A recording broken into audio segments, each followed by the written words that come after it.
Hello. Today I'm going to go over this worksheet with you where we look at the difference between fundamental niche and realized niche. Two different ideas.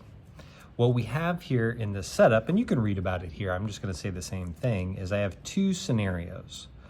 One scenario on the right shows what a normal intertidal zone looks like with these two species of barnacles. And you can see the distribution of each species. This one that's colored brown is up here at the top near the high tide mark. And this one that's blue is more down into the water and down to the low tide mark. And they're separated, right? You get one on the top, one on the bottom. Well, researchers had found out that if you remove a species, like in this case, if we remove this barnacle that's in blue, that this other species here can actually live in that whole range. It can live from the high tide mark all the way down to the low tide mark. Under normal conditions, it won't do that because it's outcompeted for that space by this barnacle that we have in the blue color. So the fundamental niche is this whole area for this barnacle in brown from the high tide to the low tide. That's where it could be found. That's the fundamental niche. But where we actually find it based on competition is just in this area here up near the high tide mark, and that's the realized niche. All right, we're gonna graph that though, and we're gonna see what that looks like on the graph. So I've got a couple data tables down here. I've got my graphs on this page, and I'll show you how to set these up. So we'll take the first data table and graph it on the first graph. Now on the bottom, I'm actually going to put the tide levels. And this is in feet, so I've got a -1 feet. And we're going by 0.5 feet, so -0.5, 0, +0.5, 1, 1.5, 2, 2.5, 3, 3.5. And I might as well put 4. This is the tide level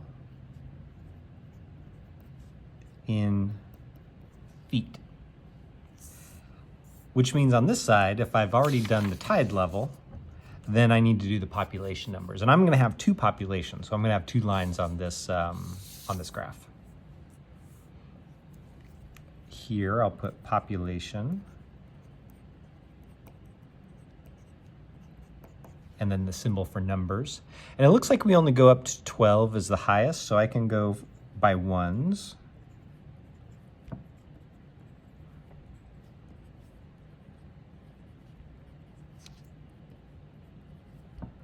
Ending at 13 at the top.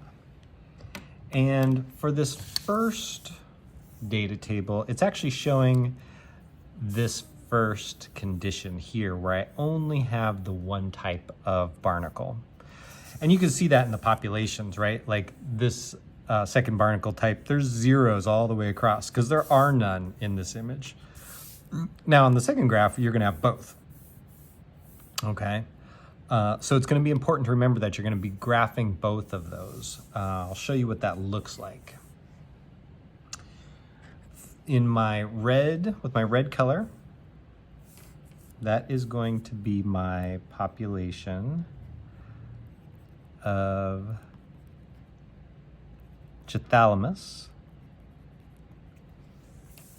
And I look here, and at -1, the population is 6. Put my dot. -0.5, population is 8. 0, it's also 8. At 0.5, it's 9. So you're going to do the rest of those, right? Going all the way across. And then you're going to connect the lines, connect the dots with lines. I'm going to use a blue color for this other barnacle.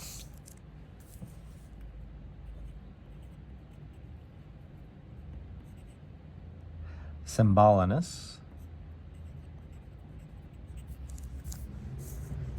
This one's real easy, right? Because no matter what the tide level is in this first graph, the population's 0. We don't have any of them here. So I'm still going to put my marks down here because I want to be able to compare both graphs together. No matter what the tide level, population is 0, so it's a straight line all the way across. And you'll do that for all the tide marks. Same thing on this graph down here, you just use the second data table.